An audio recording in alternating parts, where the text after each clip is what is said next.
Hey there, hi there, ho there, Andrew here, the horror host for Generation X, Y, and Z with a review of the 2013 sleeper hit that is called WNUF Halloween Special. I have to thank YouTuber Dr. Wolfula, even though he has no idea who I am, for bringing this film to my attention. This found footage film is a trifecta of Chris LaMartina's skills, who came up with the story and wrote the screenplay, but also produced and directed this film. Well, to be honest, there are a lot of different writers, directors, and producers, due to the fact that there are different commercials and segments within this film, but Chris LaMartina is the person that oversaw the whole entire thing. But I'm actually getting ahead of myself talking about commercials and segments. WNUF Halloween Special is a live broadcast on Halloween night in Kirk County back in 1987. The main story behind the film, the WNUF Special itself, which is a television expose piece featuring local television personality Frank Stewart with a team of paranormal investigators and a Catholic priest who was on standby just in case they need to exorcise the infamous Weber house. The Weber house itself is the site of a grisly murder that happened years prior, in which a son named Donald Weber is commanded by a demonic Ouija board, allegedly, to kill his parents with an axe. Meaning, is the house really haunted or possessed, and can Frank Stewart and the rest of the WNUF TV crew solve the mystery of this horrific crime? Okay, before we continue, if you hear little children screaming in the background, it's not because I have them locked up in the basement. I don't have a basement. It's that it's Halloween and the neighbors' children are screaming and everything, and even though I have the windows down, their screams are so loud. Or maybe it's just the voices in my head. I don't know. So, let's talk about the story of this film. The story is not original, conceptually at least. I mean, a son killing his parents and blaming it on a Ouija board. We've all heard that before, but that's actually what makes the story of the film so appealing. This is exactly the type of urban legend that a TV station would do a special around. And, of course, we're told the story through the eyes, or I should say lenses, of Frank's cameraman. And the story really has this certain feel that reminds me of Geraldo Rivera doing a expose over 30 years ago. Am I aging myself when I say that? You can find it on YouTube. It's over 30 years ago, uncovering Al Capone's vault. And that happened back in 1986. All right, let me talk about the cinematography and the direction of the film. And I have to start off by saying the visuals are amazing. I mean, yeah, they look like crap by today's standards, but that's just it. This film was made in 2013 and purposely made to look like a VHS tape that documented everything that happened back in '87. From the costuming, makeup, dated special effects, all of that blended into numerous commercials ranging from arcades, pizzerias, lawyers, dentists, and political ads. You can really believe that this is a fictional area that exists within an eclectic community. Eclectic? How did that word get into my script?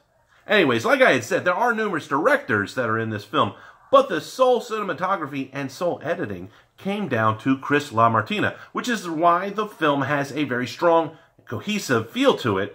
And you're talking about cutaways, camera pans, everything that happens, it feels like it happens in real time, thanks to Chris LaMartina on here. And it's just like real TV, because when things are just about to happen, the story's just going somewhere, off to commercial, just like real TV. Side note, like most found footage films, this film was low budget.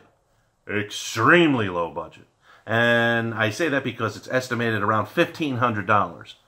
$1,500! Just think about that for a moment. There are people that spend more on a family vacation than the entire production cost of this film. To get a lower budget, many of the scenes were shot quickly. The anchor scenes were filmed in a single day, while the Weber house scenes were shot in 2 days. Props used in this film were from other movies that the studio had filmed with, and a lot of the TV commercials were written around stock footage that was bought for little money, and the Weber house scenes were shot with only 2 cameras. These filmmakers really knew how to properly stretch a dollar and did an outstanding job with the budget that they had. I mean, these are the type of people that I want to work with on one of my scripts. The bulk of the story revolves around Frank Stewart, who is played perfectly by Paul Fahrenkoff. He portrays Frank exactly like you would think a TV personality would act from the local news station. And it's pretty easy to figure out in the beginning that Frank considers this to be a puff piece special, but slowly becomes more disturbed with what is happening within the walls of the Weber house. And the supporting cast really does ebb and flow in their performances. Nicolette LaFay holds her own as Veronica, who is Frank's producer,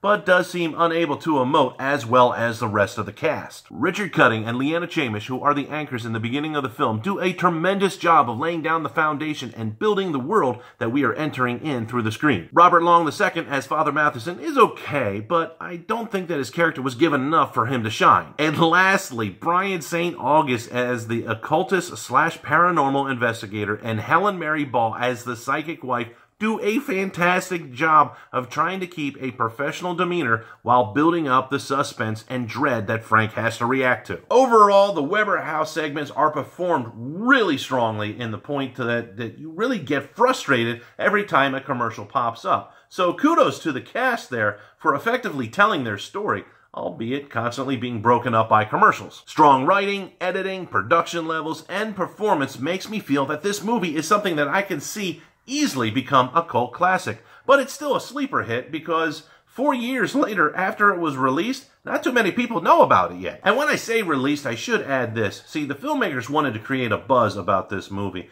like a true found footage film. You know, did this really happen? So what they did was they took VHS tapes and they distributed them around different conventions and threw them out car windows while driving up and down the roads of Pennsylvania and Baltimore to get that, is this real? Did someone just get shot? Well, okay, after investigating that noise, there was no bodies outside, much to my disappointment, but let's go on here. See, the only thing that I can really say that's bad about this film is the fact that it is extremely slow burn. I mean, the anchor piece sets up the town and the channel programming, and it takes about 20 minutes of the movie, though. And the horror element and the climax of the story really happens about an hour and 19 minutes out of an hour and 23-minute movie. So yeah, the movie slow. You see that? That was called performance art right there. Anyways, this really makes the commercial breaks that are in the film kind of frustrating. I mean, I know about an hour into the movie, I was thinking to myself, all right, where are we going with this? Overall, this is a strong movie, and I would put it on TV during a Halloween party just to see how many people would slowly come and sit down to see what happens in the story. Heck, this could very well become a Halloween tradition. The believability of this film is really high. I mean, they perfect even the awkwardness of live TV, which I worked in live programming, and I know what real awkwardness is. I've witnessed it. I've been a part of it. They do a really good job in this. But I have to say, due to the viewer starting to get answers on what is going on that's so late into the movie, I have to lessen this rating down just a little bit. So my rating for this movie is 4 out of 5 skulls. And I would have to say, I highly recommend this film. This is a great found footage film. I mean, I don't like found footage films. I really don't. But this film shows how the genre really should be done. I mean, how to do it right, how to execute it properly. And also, if you like 80s nostalgia or if you enjoy local news, this is really something that you should put in your library. And as always, if you enjoyed this video, make sure you tap the like button. If you're new to the channel, hit the subscribe button. And of course, be a part of the notification squad. All you got to do is click the bell icon and you get notified the moment that I upload. And I will see you in the next video.